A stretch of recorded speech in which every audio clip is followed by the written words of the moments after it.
Me llamo Vittoria Santini y tengo 82 años. Sé que parece extraño empezar presentándome de esta manera, como si estuviera en una reunión social o algo así, pero necesito que sepas quién soy antes de contarte lo que me pasó, porque lo que voy a compartir contigo es tan imposible, tan absolutamente increíble, que si no te doy contexto primero, si no te explico exactamente en qué punto estaba mi vida, no vas a poder entender la magnitud de lo que sucedió aquel domingo de octubre. Estaba arrodillada en el cementerio de Perucha, sobre la hierba fría y húmeda de la mañana, con un frasco de barbitúricos en la mano derecha. Era domingo 12 de octubre, como las 8:30 de la mañana, y el cementerio estaba vacío. Siempre llegaba temprano los domingos, antes que las otras viudas y madres que venían a visitar a sus muertos. Me gustaba ese silencio, esa soledad entre las tumbas. Durante 34 años, todos los domingos, sin falta, había venido a este mismo lugar, a esta misma lápida de mármol gris, que decía Andrea Santini, 1970-1990, 20 años, hijo amado que partió demasiado pronto. Andrea era mi único hijo, mi única familia, si te soy sincera. Su padre nos había abandonado cuando Andrea tenía apenas 7 años. Se fue con una mujer más joven de su trabajo y nunca más volvimos a saber de él. Así que fuimos solo Andrea y yo durante 13 años maravillosos. Yo trabajaba como maestra de primaria en una escuela pública de Perugia. Enseñaba lengua italiana y literatura. Andrea era un chico brillante, curioso, siempre haciendo preguntas sobre todo. Le encantaban las motos, la velocidad, la sensación de libertad que decía que sentía cuando iba por la carretera con el viento en la cara. En agosto de 1990, 2 semanas después de su 20º cumpleaños, Andrea murió en un accidente de motocicleta en la carretera que va de Perugia a Florencia. Al menos eso fue lo que me dijeron. La policía llegó a mi casa un jueves por la tarde, 2 oficiales jóvenes que no sabían cómo darme la noticia. Hubo un accidente en la autopista, me dijeron. Una moto perdió el control, chocó contra la barrera de protección y explotó en llamas. El cuerpo estaba carbonizado, irreconocible, pero encontraron su cartera en el lugar del accidente. Encontraron también la chaqueta de cuero que yo le había regalado para su cumpleaños, hacía apenas 2 semanas, con su nombre bordado en la espalda, Andrea Santini, en letras doradas que yo misma había elegido. No dejaron que viera el cuerpo. Me dijeron que era mejor recordarlo como era, no como había quedado después del accidente. El ataúd permaneció cerrado durante el funeral. Enterré a mi hijo en este cementerio, un sábado de agosto, bajo un sol abrasador que parecía burlarse de mi dolor. Había tal vez 20 personas en el funeral, algunos de mis colegas del trabajo, algunos amigos de Andrea de la escuela, vecinos del edificio, pero básicamente estaba sola, completamente sola frente a ese ataúd cerrado que supuestamente contenía los restos de mi hijo. Los años que siguieron fueron como vivir bajo agua. Todo estaba distorsionado, amortiguado, como si hubiera una capa gruesa entre yo y el resto del mundo. Seguí enseñando por otros 15 años, pero era como si estuviera en piloto automático. Llegaba a la escuela, daba mis clases, volvía a casa, comía algo, dormía y repetía. Los únicos días que tenían algún significado eran los domingos. Todos los domingos, sin importar el clima, sin importar si estaba enferma o cansada, venía a este cementerio. Traía lirios blancos, que eran las flores favoritas de Andrea, aunque en realidad no sé si eran sus favoritas o si yo solo asumí que lo eran. Limpiaba la lápida, arrancaba las malas hierbas que crecían alrededor. Me sentaba en el banco de piedra que estaba al lado de la tumba y le contaba sobre mi semana. Le hablaba como si pudiera escucharme. Me jubilé cuando tenía 63 años. Para entonces ya no tenía energía para seguir lidiando con niños ruidosos y padres exigentes. Mi pensión era modesta, pero suficiente para vivir sola en mi pequeño apartamento de 2 habitaciones. La habitación de Andrea permanecía exactamente como la dejó la mañana que salió en esa moto y nunca volvió. Su cama sin hacer, sus pósters en las paredes, su colección de revistas de motociclismo apiladas en el escritorio. Durante 34 años no moví nada, como si en cualquier momento él fuera a volver y buscar algo. Pero él nunca volvió y yo solo envejecí. A los 70 desarrollé artritis en las manos. A los 75 me operaron de cataratas. A los 80 me diagnosticaron presión alta y me dieron un montón de pastillas que tenía que tomar todos los días. Mi cuerpo se deterioraba lentamente, pero mi rutina nunca cambió. Todos los domingos el cementerio, todos los domingos los lirios blancos, todos los domingos las mismas palabras susurradas frente a esa lápide de mármol gris. Hace 6 meses, justo después de mi cumpleaños 82, algo cambió. No fue nada dramático, no hubo ningún evento específico. Simplemente me di cuenta una mañana al despertar que ya no quería seguir, que no había ningún propósito en levantarme cada día solo para esperar al próximo domingo, solo para visitar una tumba y hablarle a alguien que llevaba 34 años muerto. Empecé a pensar en el suicidio, no de manera impulsiva o desesperada, sino de manera muy calmada y racional. Tenía 82 años, no tenía familia, no tenía amigos realmente cercanos. Mi vida era una rutina vacía de soledad y recuerdos. ¿Por qué seguir? Empecé a guardar las pastillas. Cada vez que el médico me recetaba algo nuevo, guardaba un poco. Barbitúricos para dormir, analgésicos fuertes, todo lo que pensé que podría servir. Busqué en internet, leí foros, aprendí sobre dosis letales. Decidí que lo haría en el cementerio, sobre la tumba de Andrea. Pensé que sería poético, de alguna manera, morir donde había pasado tantos domingos llorando su muerte. Finalmente, estar con él otra vez, o al menos eso era lo que me decía a mí misma. Entonces llegó aquel domingo 12 de octubre.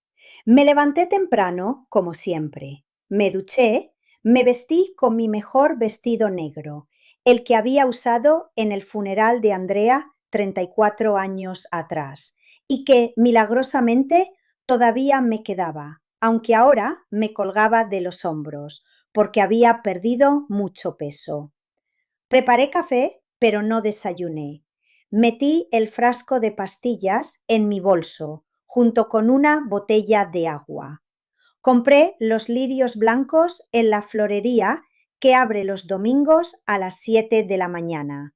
El florista, un hombre mayor que me conocía de todos estos años, me preguntó cómo estaba y le dije que bien, gracias, como siempre. Caminé hasta el cementerio. Vivía a solo 15 minutos a pie. Entré por la puerta principal, que siempre estaba abierta los domingos. El guarda de seguridad me saludó con la mano. Ya me conocía también. Caminé por el sendero familiar hasta la sección donde estaba la tumba de Andrea. Hilera 12, número 37. Me lo sabía de memoria. Podría haber llegado allí con los ojos cerrados. Me arrodillé frente a la lápide. La hierba estaba húmeda por el rocío de la mañana y sentí cómo la humedad se filtraba a través de mi vestido, pero no me importó. Puse los lirios blancos en el florero de bronce que estaba empotrado en la tierra frente a la lápida. Pasé mi mano por las letras grabadas en el mármol. Andrea Santini, mi hijo, mi bebé que había cargado durante 9 meses, que había visto dar sus primeros pasos, que había enseñado a leer, que había abrazado cuando tenía pesadillas. Todo reducido a un nombre en una piedra fría. Antes de seguir con mi historia, tengo mucha curiosidad por saber algo. ¿Desde dónde me estás viendo o leyendo esto? Me encantaría que me dejaras en los comentarios tu ciudad o tu país. Siempre me emociona ver hasta dónde pueden llegar estas historias, cómo pueden tocar corazones en lugares que ni siquiera puedo imaginar. Y si este relato te está aportando algo, si sientes que hay algo aquí que resuena contigo, por favor, dale al botón de suscribirse. Me ayuda muchísimo a seguir compartiendo estas experiencias con todas ustedes, con todos ustedes. De verdad que cada suscripción significa mucho para mí. Saqué el frasco de pastillas de mi bolso. Lo sostuve en mi mano derecha, mirándolo a la luz de la mañana que se filtraba entre los árboles del cementerio. Había suficientes pastillas allí para matar a 3 personas de mi tamaño. Había investigado bien. No quería fallar.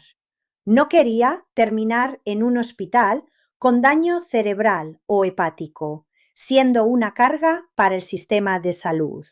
Quería que fuera limpio, definitivo, final. Destapé el frasco. El olor químico de las pastillas llegó a mi nariz. Saqué la botella de agua de mi bolso. Pensé que me tomaría las pastillas de a puñados, con tragos de agua, hasta terminarlas todas. Luego me recostaría aquí mismo, sobre la hierba, al lado de la tumba, y simplemente me quedaría dormida. Me encontrarían el lunes por la mañana, cuando llegara el personal del cementerio. Dejaría una nota en mi bolso explicando que no culparan a nadie, que esta había sido mi decisión, que por favor me enterraran al lado de Andrea. Estaba a punto de llevarme el primer puñado de pastillas a la boca cuando sentí una mano en mi hombro. Me paralicé. El cementerio estaba vacío cuando llegué. Estaba segura. No había escuchado pasos acercándose.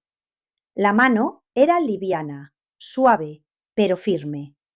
Giré la cabeza lentamente, todavía arrodillada en la hierba húmeda, esperando ver al guarda de seguridad o, tal vez, a otra persona que había venido temprano a visitar a un ser querido. Lo que vi fue un adolescente, un chico que no podía tener más de 15 años, tal vez 16. Llevaba un moletón azul gastado, jeans desteñidos, zapatillas deportivas viejas.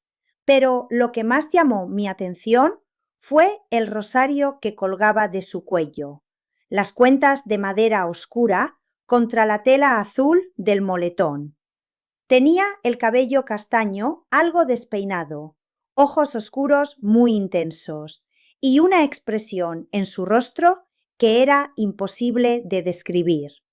No era de pena, ni de tristeza, ni de juicio. Era algo más profundo.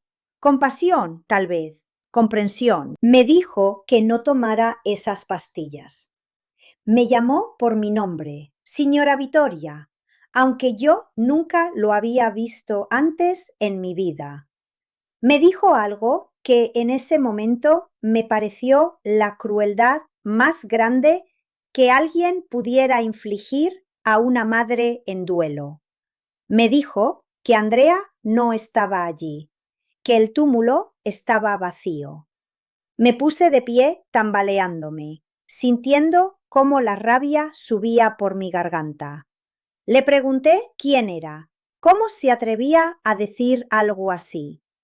Todavía sostenía el frasco de pastillas en mi mano, apretándolo tan fuerte que mis nudillos estaban blancos. Este chico, este completo extraño, estaba interrumpiendo el momento más privado de mi vida con lo que solo podía ser una broma de mal gusto. Pero él no se inmutó. Se arrodilló a mi lado, allí mismo, en la hierba húmeda, y miró la lápide con esos ojos oscuros e intensos. Me dijo su nombre, Carlo Acutis. Me dijo que había venido porque yo estaba a punto de cometer un error terrible basado en una mentira que tenía 34 años. Me dijo que Andrea no había muerto en ese accidente. Me dijo que mi hijo estaba vivo, que tenía 54 años, que vivía en Siena. Sentí como si alguien me hubiera golpeado en el estómago con un martillo. Las rodillas se me doblaron y tuve que apoyarme contra la lápide para no caerme. Le grité que eso era crueldad pura, que mi hijo había muerto, que yo lo había enterrado, que había visitado su tumba cada semana durante 34 años. Le grité que se fuera, que me dejara en paz, que no tenía ningún derecho a torturarme de esta manera. Pero Carlo simplemente movió la cabeza de lado a lado. Empezó a contarme una historia que en ese momento me pareció absolutamente demencial. Me dijo que yo no había enterrado a Andrea. Me dijo que había enterrado a otro chico, un tal Stefano Martelli, que también había muerto en esa carretera el mismo día. Me explicó que había habido una confusión, un error horrible, que había destrozado 2 vidas, 2 familias. Según Carlo, este Stefano Martelli había robado la chaqueta de cuero de Andrea en una parada de gasolinera horas antes del accidente. Andrea había parado para usar el baño y había dejado su chaqueta colgada en el respaldo de una silla afuera. Stefano, que aparentemente era un ladrón de poca monta, vio la chaqueta, le gustó y simplemente la tomó y se fue. Se la puso, se subió a su propia moto y continuó su camino. Tenía también en el bolsillo una cartera que había robado antes, y esa cartera resultó ser la de Andrea, robada tal vez en otro momento, tal vez en otro lugar. Cuando Stefano tuvo el accidente y murió carbonizado, la policía encontró 2 cosas que pertenecían a Andrea: la chaqueta con su nombre bordado y la cartera con su identificación, y simplemente asumieron que el cuerpo era de Andrea. Pero entonces le pregunté con voz temblorosa: ¿dónde estaba Andrea? Si no había muerto en ese accidente, ¿dónde había estado durante 34 años? ¿Por qué nunca había vuelto a casa? ¿Por qué nunca me había contactado? Carlo me contó que Andrea había estado en el hospital, no en Perugia, sino en Arezzo, a varias horas de distancia. Había tenido un accidente también, en otra parte de la misma carretera, tal vez minutos o horas antes o después del accidente de Stefano. No habían sido el mismo accidente, sino 2 accidentes separados en el mismo día, en la misma carretera. Andrea había resultado gravemente herido. Había estado en coma por 3 meses y cuando finalmente despertó, no tenía identificación, no tenía documentos, porque todo había sido robado, incluyendo su cartera y su chaqueta. Pero lo peor era que tampoco tenía memoria. Amnesia traumática severa, me explicó Carlo. El trauma del accidente había borrado todo. Andrea no sabía quién era, no recordaba su nombre, ni su vida, ni a mí. Los trabajadores sociales del hospital le dieron un nombre temporal, Marco Bianchi, porque tenían que llamarlo de alguna manera. Y con ese nombre vivió durante 34 años. Marco Bianchi, un hombre que trabajaba como restaurador de arte en Siena, que nunca se había casado, que siempre había sentido un vacío inexplicable en su vida, una sensación de que faltaba algo, pero sin poder identificar qué. Mis piernas no me sostenían más. Me dejé caer en la hierba, sentada con la espalda contra la lápida de mármol, mirando a este chico que me estaba contando una historia imposible. Le pregunté cómo era posible que alguien viviera 34 años sin saber quién era realmente. ¿Cómo podía ser que nunca hubiera recuperado la memoria, que nunca hubiera cuestionado su identidad? Carlo me explicó que la amnesia disociativa completa era rara, pero no imposible, que el cerebro a veces bloqueaba recuerdos traumáticos como mecanismo de defensa, que Andrea, o Marco, como se hacía llamar, había construido una vida completamente nueva, sin ningún recuerdo de la anterior, hasta el mes pasado. Hasta el mes pasado, repitió Carlo, cuando Andrea tuvo una caída en su trabajo. Estaba restaurando un fresco en una iglesia de Siena, subido a un andamio, cuando perdió el equilibrio y se golpeó la cabeza contra el suelo de piedra. La concusión fue seria. Tuvo que pasar 2 noches en el hospital y cuando despertó, todo había cambiado. Los recuerdos habían vuelto, no de golpe, no todos a la vez, sino como una inundación lenta y constante.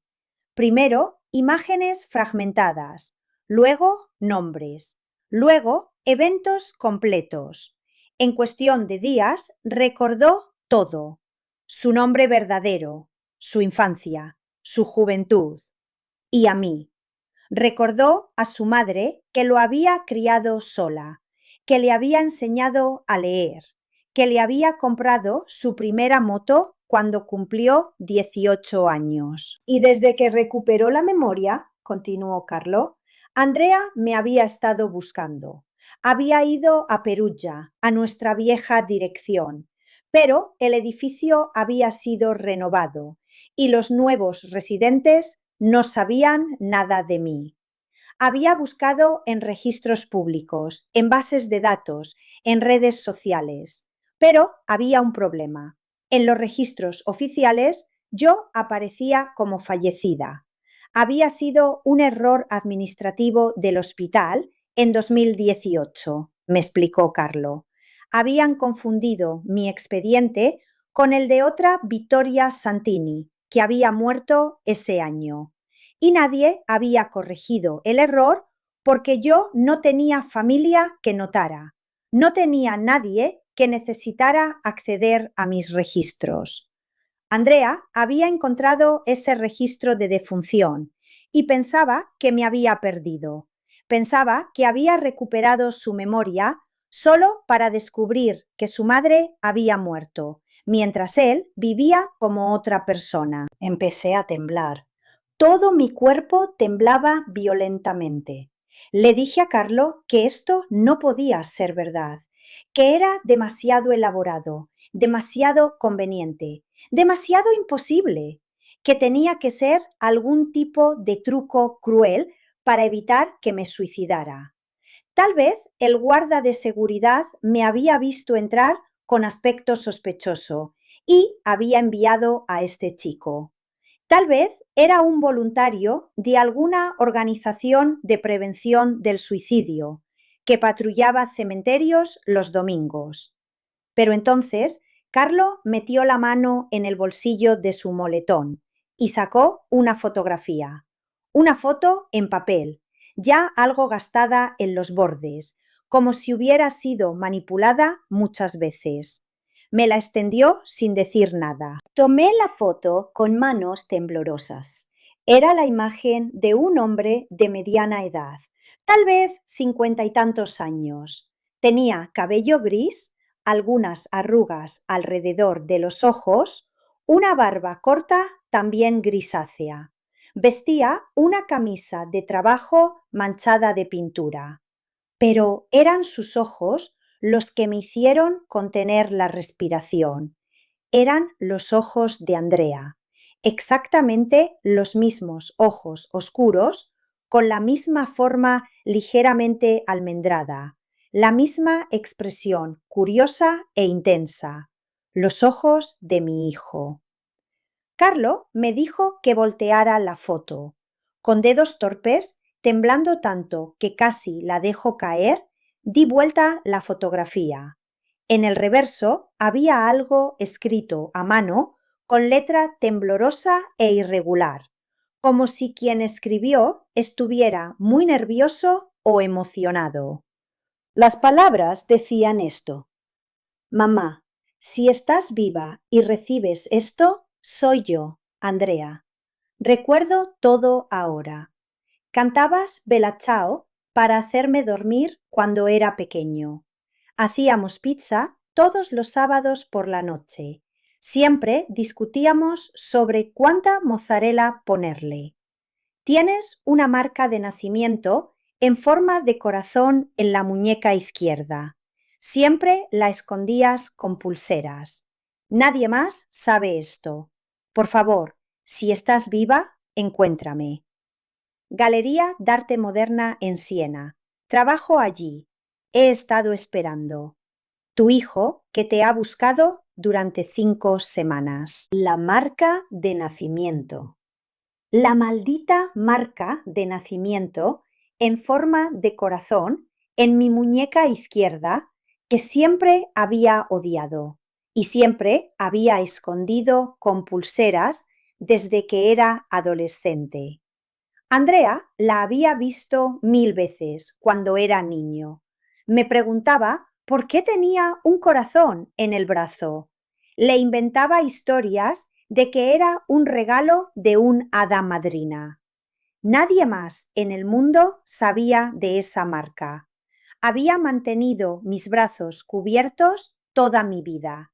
Ni siquiera los médicos que me habían atendido en los últimos años la habían notado, porque siempre usaba mangas largas y pulseras.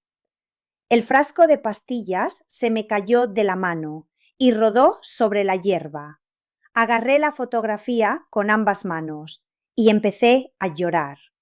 No un llanto suave y silencioso, sino un sollozo profundo y desgarrador que salía desde algún lugar muy adentro de mí, que había estado cerrado durante 34 años. Me doblé sobre mí misma, abrazando la fotografía contra mi pecho, llorando tan fuerte que no podía respirar. Carlo se quedó allí conmigo.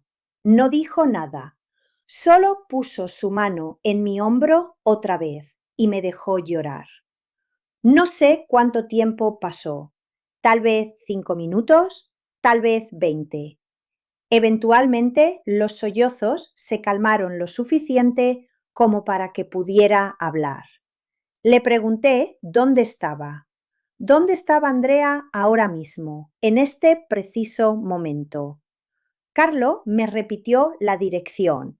Galería d'Arte Moderna, en Siena.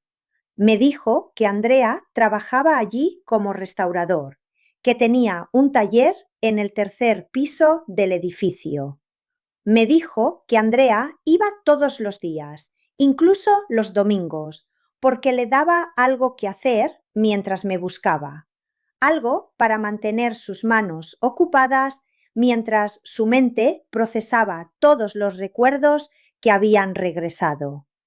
Le pregunté a Carlo cómo sabía todo esto, cómo había sabido sobre mí, sobre Andrea, sobre el error de identificación de 34 años atrás. ¿Cómo había sabido que yo iba a estar aquí esta mañana con un frasco de pastillas en la mano? ¿Quién era él realmente? Carlos solo sonrió de una manera que no puedo describir adecuadamente. No era una sonrisa de superioridad ni de secreto. Era una sonrisa de paz, de certeza absoluta. Me dijo que algunas cosas no necesitaban explicación, que lo importante no era cómo había llegado esta información a él, sino qué iba a hacer yo con ella. Me preguntó si iba a quedarme allí, sentada, en la hierba húmeda del cementerio, llorando sobre la tumba de un extraño, o si iba a levantarme e ir a buscar a mi hijo. No pude esperar. Ni siquiera volví a mi apartamento. Dejé los lirios blancos allí, en el florero de bronce. Dejé el frasco de pastillas tirado en la hierba, para que alguien lo encontrara y lo tirara.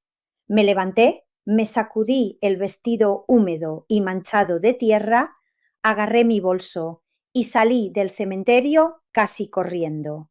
Tenía 82 años, pero en ese momento me sentía como si tuviera 20. La artritis en mis rodillas había desaparecido, o al menos no la sentía. Mi corazón latía tan fuerte que pensé que iba a explotar, pero no me importó. Fui directamente a la parada de taxis afuera del cementerio. Había un solo taxi esperando. Como siempre, había uno los domingos para las personas mayores que venían a visitar a sus muertos. Le dije al conductor que me llevara a Siena, a la Galería d'Arte Moderna. Él me miró extraño, probablemente porque Siena estaba a casi 2 horas de distancia y porque yo parecía una loca, con mi vestido negro manchado de hierba y tierra, el cabello despeinado, los ojos hinchados de tanto llorar. Pero cuando le mostré un puñado de billetes de mi bolso, dinero que había estado ahorrando para mi funeral, se encogió de hombros y me abrió la puerta trasera. El viaje a Siena fue la tortura más larga de mi vida. Cada minuto se sentía como una hora. Miraba el paisaje pasar por la ventana sin realmente verlo. Mi mente iba a 1000 kilómetros por hora. ¿Y si era un error? ¿Y si la fotografía era de otra persona? ¿Y si esto era algún tipo de estafa elaborada?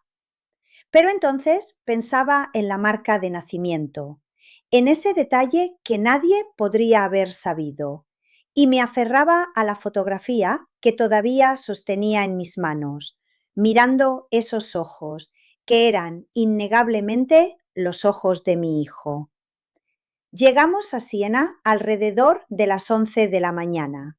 El taxista me dejó frente a la Galería d'Arte Moderna, un edificio elegante de piedra cerca del Duomo. Le di todo el dinero que tenía en mi bolso, probablemente el doble de lo que costaba el viaje, pero no me importó. Bajé del taxi con las piernas temblando. El edificio era impresionante, con grandes ventanales y puertas de madera tallada. Entré y me encontré en un vestíbulo con pisos de mármol y paredes llenas de pinturas. Había una recepcionista joven, sentada detrás de un escritorio elegante.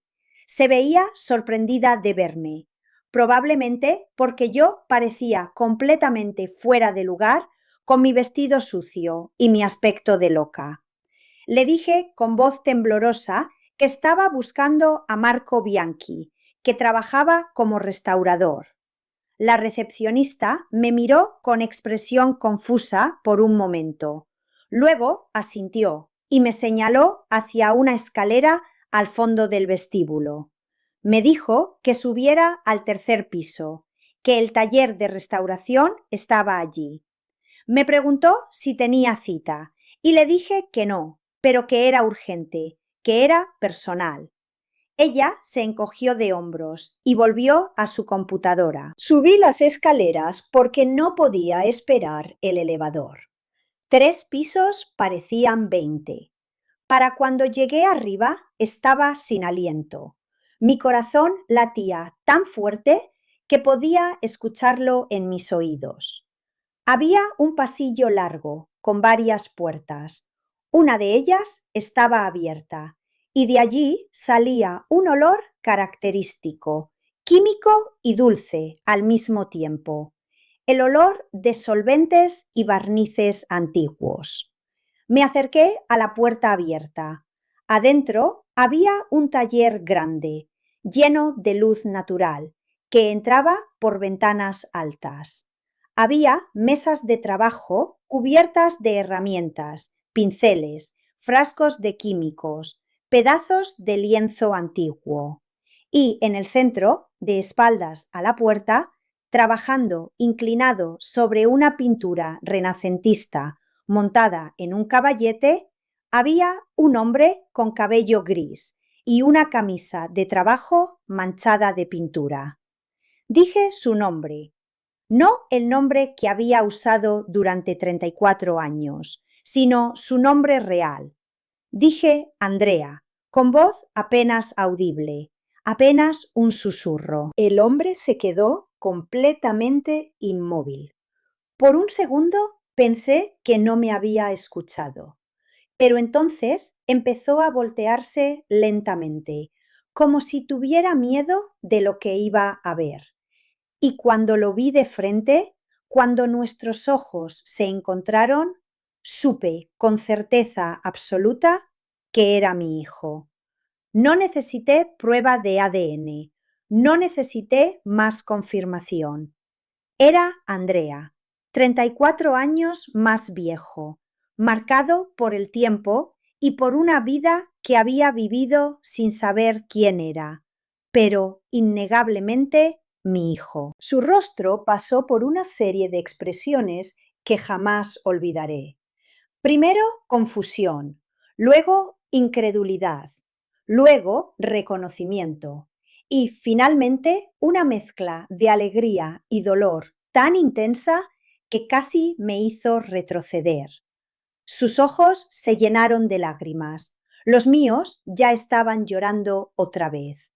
Dijo la palabra mamá en voz baja, como si no pudiera creerlo.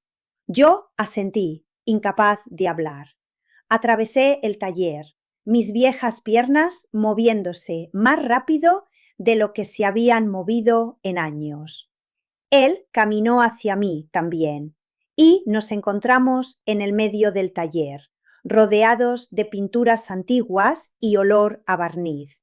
Y nos abrazamos. Fue el abrazo más largo y más apretado de mi vida. Él era mucho más alto que yo. Había olvidado lo alto que era. Tuve que pararme de puntillas para rodear su cuello con mis brazos. Lloramos los dos, sollozando contra el hombro del otro, aferrándonos como si el otro fuera a desaparecer si lo soltábamos. Él seguía repitiendo que pensaba que yo había muerto, que el registro decía que había muerto. Yo seguía repitiendo que lo había visitado en su tumba cada domingo durante 34 años, que nunca dejé de llorar su muerte. No sé cuánto tiempo nos quedamos así. El tiempo perdió significado. Eventualmente nos separamos lo suficiente para mirarnos. Él tomó mi cara entre sus manos y la estudió como si estuviera memorizando cada arruga, cada mancha de la edad. Yo hice lo mismo, trazando con mis dedos las líneas en su rostro, las canas en su barba, tratando de reconciliar esta versión de 54 años con el joven de 20 que recordaba. Los días y semanas que siguieron fueron surrealistas. Andrea cerró su taller por 2 semanas y vino conmigo a Perucha. Nos quedamos en mi pequeño apartamento, el mismo donde él había crecido.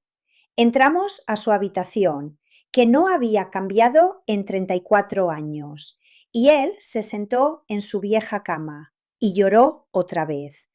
Me contó todo sobre su vida como Marco Bianchi, sobre despertarse en ese hospital en Arezzo, sin saber quién era, sobre los años en hogares de acogida, mientras los trabajadores sociales intentaban descubrir su identidad, sobre eventualmente envejecer fuera del sistema y tener que construir una vida desde cero, sobre aprender el oficio de restauración porque sentía una conexión inexplicable con el arte y la historia, sobre las relaciones que intentó tener, pero que nunca funcionaron, porque siempre sentía que algo faltaba, que había un vacío en su centro que no podía llenar. Me contó sobre la caída que cambió todo, sobre despertarse en el hospital con la cabeza partida y de repente recordar mi cara,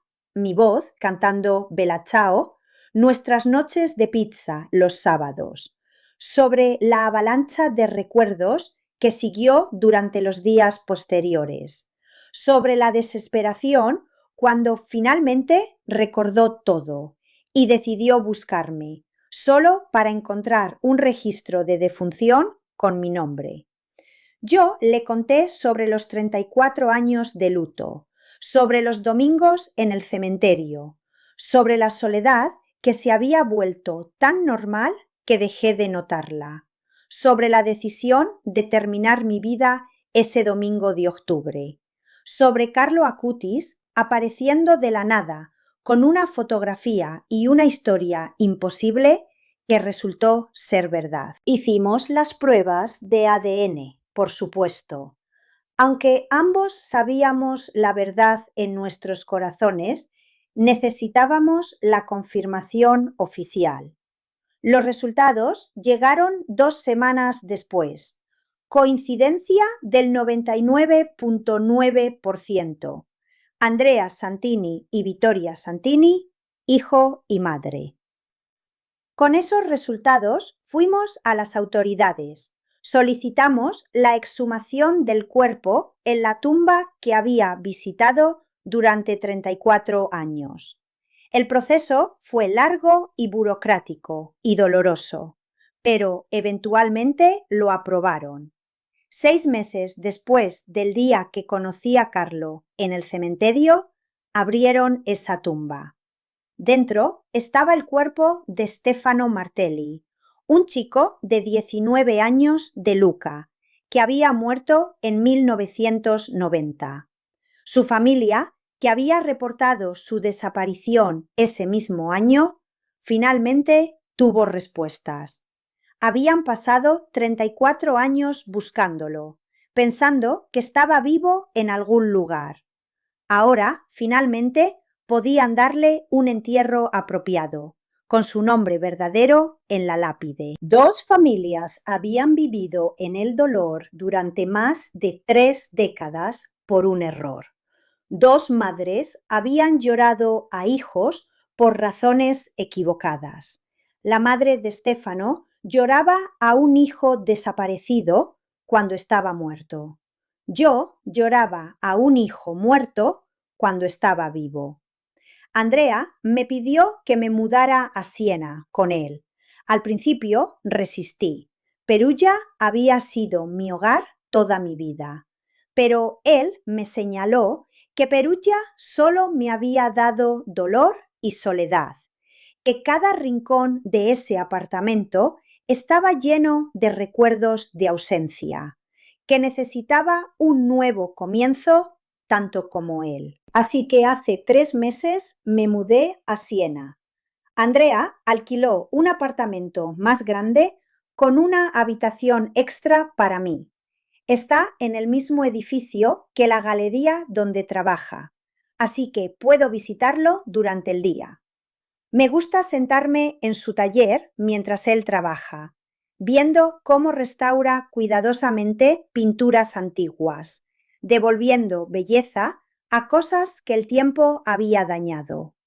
Hay una metáfora obvia allí que ambos reconocemos, pero no verbalizamos. Todas las semanas, los domingos, vamos juntos a Asís. Visitamos la tumba de Carlo Acutis. Traemos flores y nos arrodillamos y agradecemos.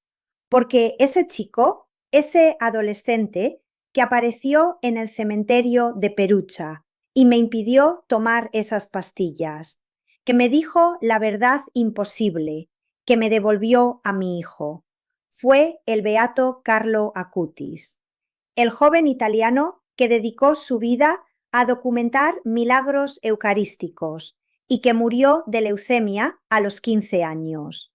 El mismo que ahora descansa en la Basílica de Santa María de los Ángeles, en Asís. No tengo explicación racional para lo que me pasó. No puedo probarte que fue realmente Carlo quien apareció en ese cementerio. Solo puedo decirte que era real, que me tocó el hombro, que me dio esa fotografía, que sabía cosas que nadie podría haber sabido y que ese encuentro me salvó la vida, no una, sino 2 veces. Me impidió suicidarme y me devolvió a mi hijo. Ahora, antes de terminar, quiero preguntarte algo. Oye, una pausa rápida. Me encantaría saber desde dónde conectas hoy. Deja un comentario con tu ubicación. Siempre es increíble ver cómo crece esta comunidad por todo el mundo. Ver cómo estas historias llegan a personas en lugares que ni imagino. Y si aún no te has suscrito, por favor, hazlo ahora. Tu apoyo lo es todo y me ayuda a seguir contando historias que realmente importan. Historias que tal vez puedan ayudar a alguien que esté pasando por algo similar. Mi vida ahora es completamente diferente. Cada mañana me despierto con el olor del café que Andrea prepara en la cocina. Bajo a su taller y lo veo trabajar mientras yo leo o hago crucigramas en una silla cómoda que puso allí para mí. Almorzamos juntos todos los días. Por las tardes caminamos por las calles de Siena, esta ciudad hermosa que ahora es mi hogar. Por las noches cocinamos juntos, a veces pizza como hacíamos cuando él era niño, y hablamos sobre todo, recuperando 34 años de conversaciones perdidas. Hay tanto que aprender sobre el hombre en que se convirtió, sus gustos en música, que son completamente diferentes de lo que recordaba cuando era joven, sus opiniones sobre arte y política y filosofía, sus miedos y esperanzas, las pesadillas que todavía tiene sobre el accidente, sobre despertarse sin saber quién es, el vacío que sintió durante todos esos años viviendo como Marco Bianchi, una sensación de que algo fundamental faltaba, pero sin poder identificar qué era. También está aprendiendo sobre mí, sobre la mujer en que me convertí durante esas 3 décadas de soledad, sobre mi rutina obsesiva de visitas al cementerio, sobre los años de depresión que apenas logré atravesar, sobre los pensamientos suicidas que empezaron mucho antes de ese domingo de octubre, pero que finalmente llegaron a un punto crítico ese día. Hemos comenzado terapia juntos, un terapeuta especializado en trauma y reencuentros familiares. Nos ayuda a navegar esta situación tan extraordinaria, porque por más milagroso que sea esto, por más agradecidos que estemos, también es increíblemente complicado. Estamos reconstruyendo una relación madre-hijo que se congeló cuando él tenía 20 años. Él tiene 54 ahora, Yo tengo 83. No podemos simplemente retomar donde lo dejamos. Tenemos que construir algo nuevo, algo que honre lo que éramos, pero que reconozca quiénes somos ahora. Hay momentos difíciles. Hay días en que Andrea se despierta y por un segundo olvida que recuperó su memoria. Se llama a sí mismo Marco y se confunde cuando yo lo llamo Andrea. Hay días en que yo veo su cara y de repente me invade el dolor de esos 34 años, la injusticia absoluta de haber vivido creyendo que mi hijo estaba muerto cuando estaba vivo y sufriendo en algún lugar, sin saber quién era. Pero también hay alegría, hay risas, hay momentos en que Andrea dice algo o hace un gesto y veo al niño que era, una continuidad a través del tiempo que me hace llorar de felicidad. Hay momentos en que cocinamos juntos y él canta Bella Ciao sin darse cuenta y yo me uno y recordamos que esto es lo que nos une, una canción de cuna de hace 50 años que sobrevivió amnesia y tiempo y separación. He pensado mucho sobre ese túmulo en Perucha, sobre cómo pasé 34 años arrodillada frente a una lápide con el nombre de mi hijo cuando mi hijo estaba vivo, sobre el Stefano Martelli, cuyo cuerpo yacía allí sin que nadie supiera, cuya familia lo buscaba mientras yo lloraba sobre su tumba, pensando que era mi Andrea, sobre los errores que se multiplicaron, la cartera robada, la chaqueta robada, el accidente simultáneo, la falta de cuestionamiento porque en 1990 no había ADN rutinario ni sistemas computarizados que cruzaran información. Pienso sobre cuán cerca estuve de morir sobre ese túmulo vacío. Si Carlo no hubiera aparecido ese domingo, si no me hubiera detenido, estaría muerta. Habría muerto creyendo que mi hijo estaba muerto. Andrea habría seguido buscándome, solo para eventualmente darse por vencido. 2 vidas destruidas por un error que nadie descubrió durante 34 años. Pero Carlo sabía. De alguna manera, ese joven beato sabía. Sabía sobre el error. Sabía sobre Andrea viviendo como Marco en Siena. Sabía sobre la fotografía con la nota sobre la marca de nacimiento. Sabía que yo estaría en ese cementerio ese domingo con un frasco de pastillas. Y vino a detenerme. Cuando le cuento esta historia a la gente, muchos son escépticos. Dicen que tiene que haber una explicación racional, que tal vez alguien investigó el caso y envió a un chico a detenerme, que tal vez fue coincidencia que alguien que conocía la verdad sobre el error de identificación me vio en el cementerio y decidió intervenir, que tal vez estoy embelleciendo los detalles por trauma o por deseo de creer en algo milagroso. No les culpo por el escepticismo. Si alguien me hubiera contado esta historia hace un año, yo también habría dudado. Pero estuve allí, vi a Carlo, sentí su mano en mi hombro, recibí la fotografía de sus manos y todo lo que me dijo era verdad. Todo. Andrea y yo hemos investigado sobre Carlo Acutis. Hemos leído sobre su vida, su devoción, los milagros atribuidos a su intercesión. Hemos hablado con otras personas que dicen haber tenido encuentros con él. Y lo que hemos aprendido es que esto es lo que Carlo hace. Aparece en momentos de desesperación absoluta. Interviene cuando alguien está a punto de cometer un error irreversible. Señala verdades que han sido enterradas bajo capas de suposiciones erróneas y tiempo. No espero que me creas completamente.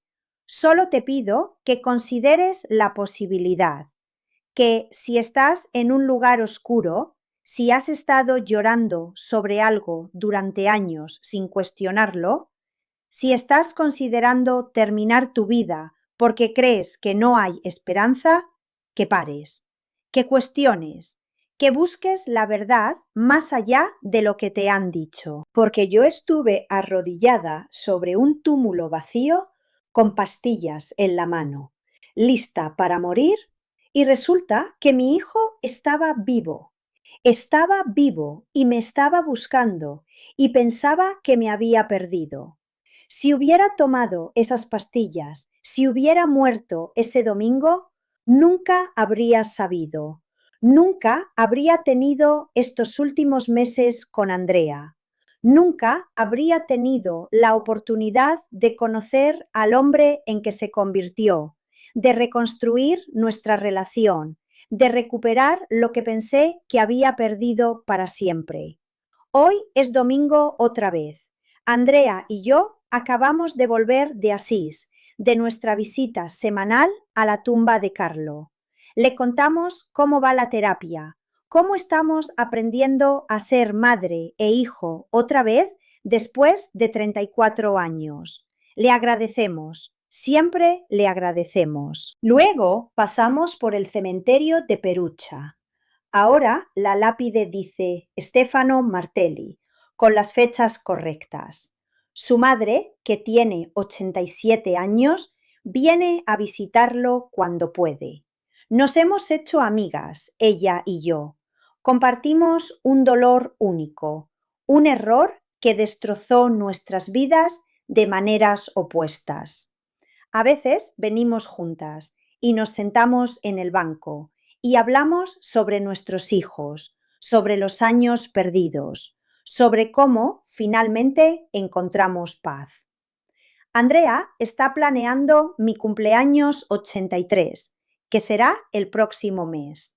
Dice que va a ser una celebración grande, que va a invitar a todos sus colegas de la galería, que va a hacer pizza casera para todos. Se emociona hablando de eso y yo me emociono viéndolo emocionarse, porque por primera vez en 34 años tengo algo que esperar. Tengo una razón para despertar cada mañana. Tengo un futuro que incluye a alguien más que yo misma. No sé cuántos años me quedan. A los 83, cada día es un regalo, pero sin importar si son meses o años, los voy a pasar con mi hijo, con Andrea, no con Marco Bianchi, ese hombre que vivió sin memoria durante 34 años, sino con Andrea Santini, que recuerda todo, que me recuerda a mí, que me llama mamá otra vez.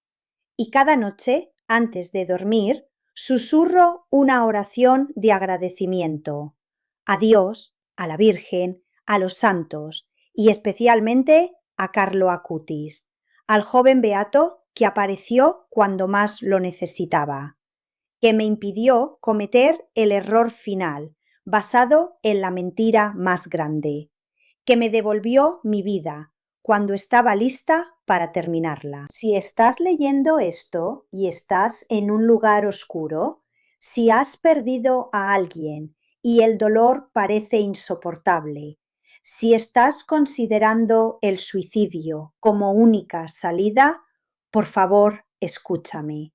Por favor, considera que tal vez, solo tal vez, lo que crees que sabes no es toda la verdad, que tal vez hay información que falta, errores que no se han descubierto, posibilidades que ni siquiera has imaginado.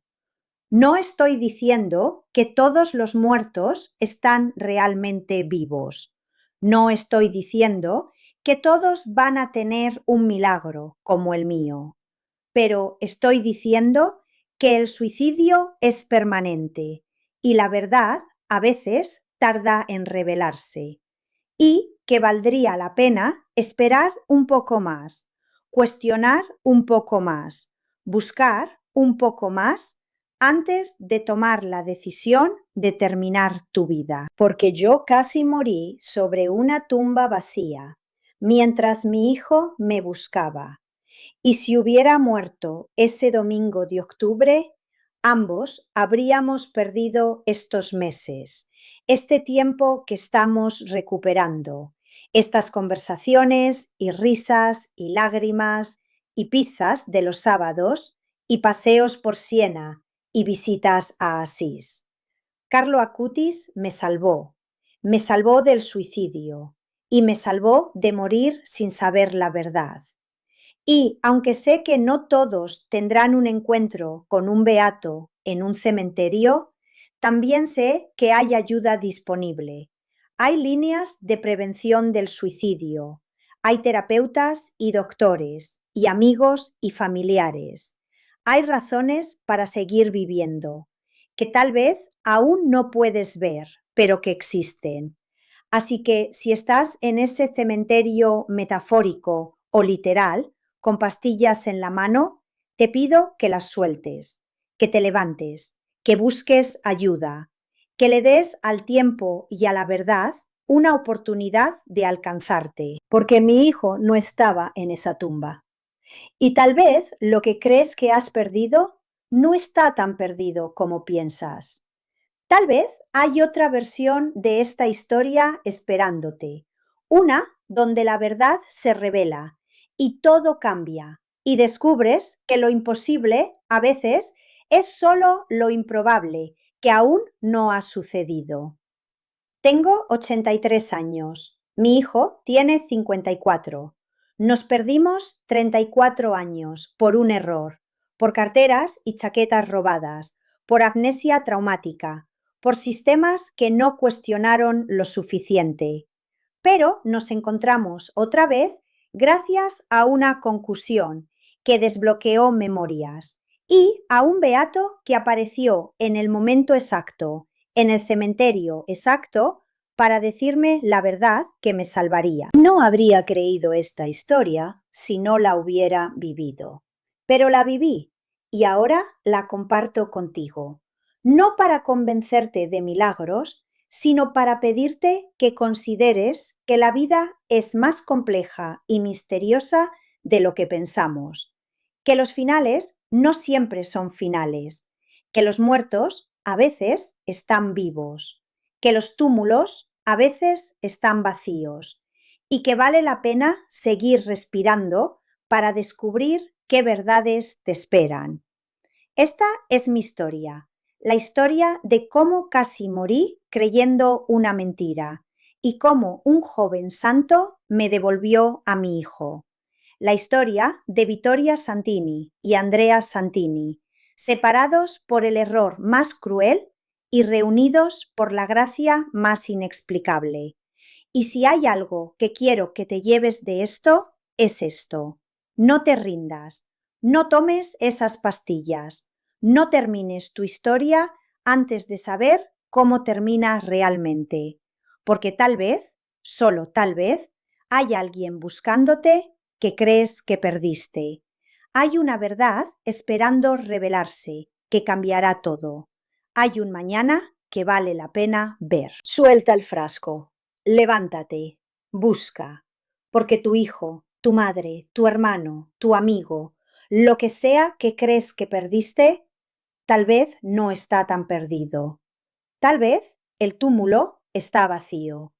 Y tal vez Carlo Acutis o alguien más está tratando de decírtelo, si tan solo te detienes el tiempo suficiente para escuchar.